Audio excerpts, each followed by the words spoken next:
हमारे पास जैसे हमने कुछ चीजें पढ़ी कि एनसेड ड्रग की क्या वो है क्लासिफिकेशन है। हमने 3 क्लासिफिकेशन पढ़ी, कॉक्स 1 इनहिबिटर, फिर COX inhibitor non selective COX है जो कॉक्स 1 पे भी काम करते हैं, कॉक्स 2 पे भी काम करते हैं। तीसरा हमारे पास क्या था, सेलेक्टिव कॉक्स 2 इनहिबिटर जो सिर्फ कॉक्स 2 को वो करते हैं।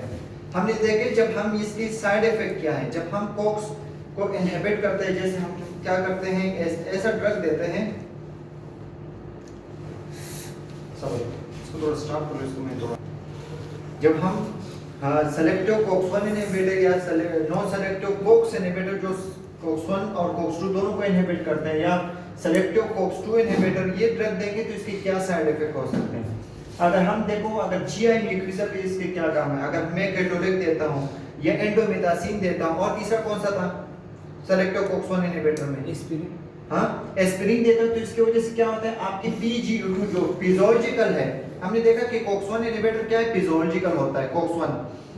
जब मैं इसको इनहिबिट करता हूं due to the introduction of what NSAID drug, ये क्या होता है, गैस्ट्रिक प्रोटेक्शन, पीजीयू2 क्या करते हैं, गैस्ट्रिक प्रोटेक्शन करता है, और क्या करते हैं, इंक्रीज म्यूकस सिक्रेशन करता है, और बायकार को बढ़ा देता है, और पीएच को क्या कर लेते हैं, बरकरार रखता है, और म्यूकस ब्लड फ्लो को क्या करते हैं, बढ़ा देते हैं। लेकिन जब इसको मैं इनहिबिट करता हूं तो कोक्स क्या होगा, कॉक्स 1 इनहिबिट होगा, जिसकी वजह से प्रोडक्शन ऑफ पीजीयू2 क्या हो जाएगा, डिक्रीज हो जाएगी। तो ये प्रोडक्शन क्या हो जाएगी, डिक्रीज हो जाएगी, बायकार लेवल क्या होगा, इंक्रीज की जगह कम हो जाएगा, तो पीएच क्या हो जाएगा, कम हो जाएगा। जब पीएच कम होगा तो एसिडिटी लेवल क्या हो जाएगी, बढ़ जाएगी, जिसकी वजह से पेप्टिक अल्सरेशन और जीआई ब्लीडिंग क्यों होगी, क्योंकि कॉक्स 1 क्या करते हैं, थ्रोम्बोक्सिन A2 बढ़ाते हैं। थ्रोम्बोक्सिन A2 का काम क्या होता है, प्लेटलेट सेग्रीगेशन बढ़ाना और कोगुलेशन को बरकरार रखना। जब ये नहीं होगा तो जीआई ब्लीडिंग की चांसेस क्या हो जाएंगे, बढ़ जाएंगे। इसी तरह कॉक्स 1 नॉन सेलेक्टिव, कॉक्स 1 और कॉक्स 2 जो है हमारे पास किडनी में पाए जाते हैं।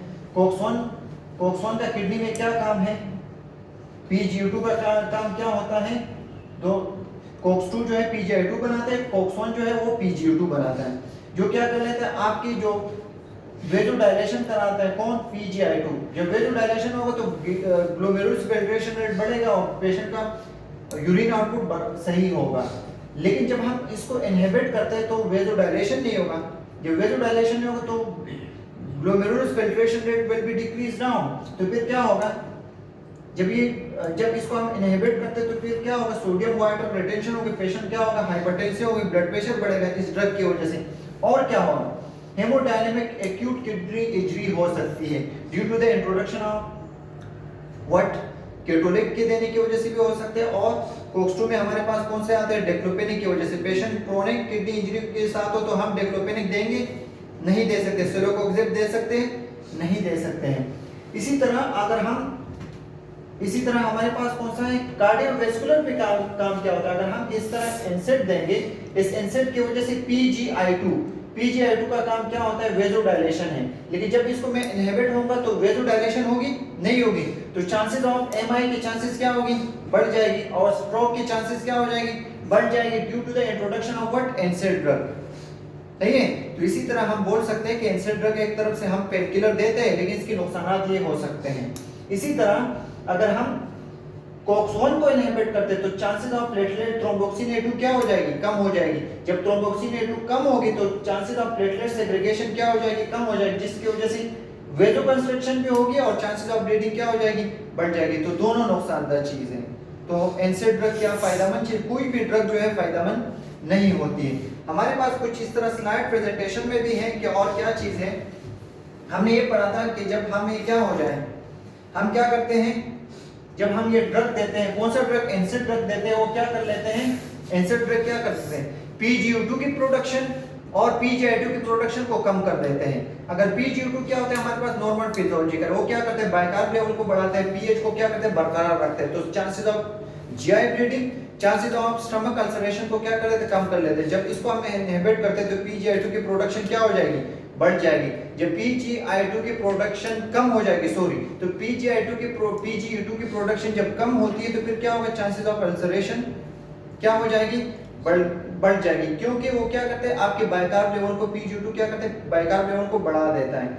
लेकिन जब पीजीयू2 कम होगा तो बायकार्ब लेवल क्या हो जाएगी, कम हो जाएगी, तो चांसेस ऑफ एसिडिटी क्या हो जाएगी, बढ़ जाएगी। तो इसलिए हम इसे ड्रग को फर्स्ट चॉइस में नहीं देते, कम से कम यूज करते एज अ पेन किलर। कौन, एनसेड ड्रग। जैसे ब्रूफीन वगैरह। पेशेंट को ऑलरेडी स्टमक अल्सरेशन हो तो ब्रूफीन देते हैं? नहीं देते हैं, तो इसके ये नुकसान हो सकते हैं। सही है। अभी हमारे पास कुछ ये चीजें हैं, देख लो और क्या चीजें रखते हैं।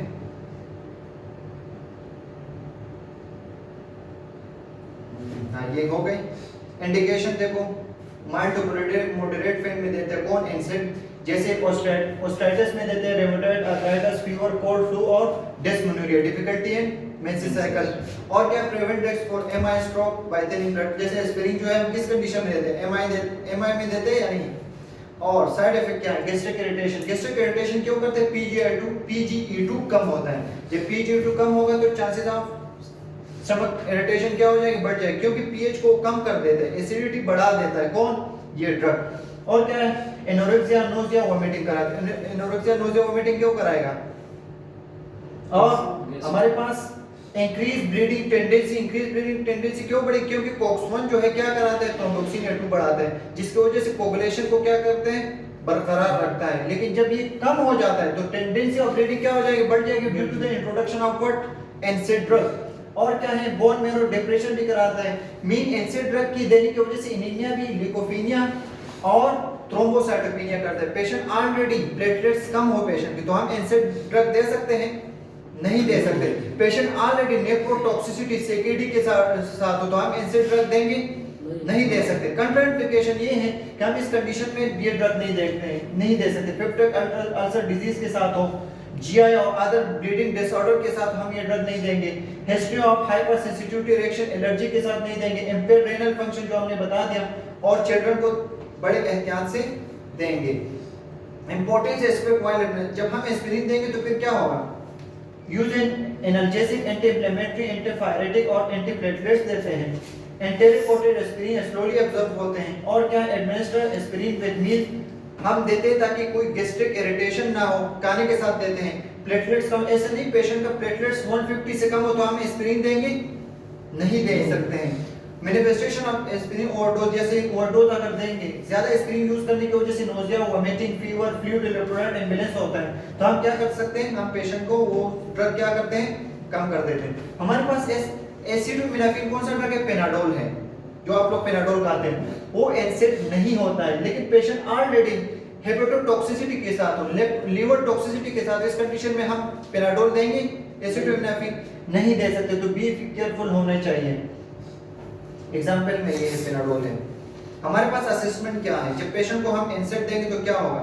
मेडिकल हिस्ट्री देखेंगे, पेशेंट को कोई डिसऑर्डर तो नहीं है। और क्या है? सीवियरिटी ऑफ पेन देखेंगे, पेशेंट को सीवियर पेन हो तो हम एनसेड देंगे? नहीं, फिर हम नार्कोटिक ड्रग की तरफ चलते हैं। और वाइटल साइन, इन्फ्लेमेशन और एडिमा, ये असेसमेंट देंगे। पेशेंट को एडिमा है क्या है वो देखेंगे। Assess for allergic reaction to aspirin या एनसेड के साथ कोई एलर्जिक तो नहीं है। ऐसे नहीं कि बस एनसेड डॉक्टर मिलेगा हम डायरेक्ट देंगे, बल्कि सबसे पहले क्या करेंगे? एलर्जिक रिएक्शन देंगे। नर्सिंग इंटरवेंशन क्या है? एनसेड ड्रग के एडमिनिस्टर से पहले क्या होगा? गिलास ऑफ वाटर के साथ देंगे ताकि जीआई इरिटेशन के चांसेस क्या हो? कम से कम हो। Therapeutic effect, observe for therapeutic effect का मतलब क्या होता है? बीमारी की इफेक्ट। मीन आपने एनसेड किस लिए दिया है, इसका कोई इफेक्ट है या नहीं? पेन किलर दिया है, इसका पेन कंट्रोल हो रहा है या नहीं, उसको देखेंगे। और क्या देंगे? लीवर एंजाइम और रेनल फंक्शन। लीवर एंजाइम में क्या क्या देंगे? एलेप्टिन में क्या? एसजीपीटी वगैरह, एएलटी, सही है। और क्या? बिलिरुबिन वगैरह देखेंगे, कोई बढ़ तो नहीं रहा। अगर इसकी टॉक्सिसिटी बढ़ रही हो तो हम क्या करेंगे? We stop the NSAID drug, सही है। रेनल फंक्शन टेस्ट रिजल्ट में क्रेटिनिन वगैरह देखेंगे, क्योंकि केटोलिक देने से या डिक्लोफेनिक देने से ज्यादातर चांसेस क्या होते हैं? क्रेटिनिन लेवल बढ़ जाता है। मीन आपका फिल्ट्रेशन रेट क्या हो जाता है? अल्ट्रा फिल्ट्रेशन डिस्टर्ब हो जाता है, जिसकी वजह से आपका लीवर, किडनी जो है डैमेज हो सकता है। तो हम पेशेंट को क्या कहते हैं? ज्यादा से ज्यादा पानी पीने का कहते हैं, और पेशेंट का किडनी रेनल फंक्शन इसलिए देखते हैं। और क्या है? To teach the client about liver damage can occur with continuous use of, हम पेशेंट को ये देखेंगे कि कंटिन्यूस पेनाडोल होने की वजह से आपका लिवर डैमेज हो सकता है। ऐसा नहीं है कि पेशेंट को बताएं कि पेनाडोल सेफ ड्रग है, तो ये सेफ ड्रग नहीं है, सही है, बताएंगे। एसिडोनम, और ये भी देखेंगे कि एसिडोमिनाफिन का लेवल देखेंगे। 5 to 20 नॉर्मल होता है, लेकिन 50 से 200 तक हो जाए तो टॉक्सिसिटी कहलाता है। तो इस कंडीशन में हम क्या कहते हैं? We stop the drug. ये हमारा आज की क्लास से रिलेटेड टू द नारकोटिक और नॉन नारकोटिक ड्रग्स था। इसके साथ आप लोगों का क्लास डिसमिस हो गया। सही है, थैंक्स फॉर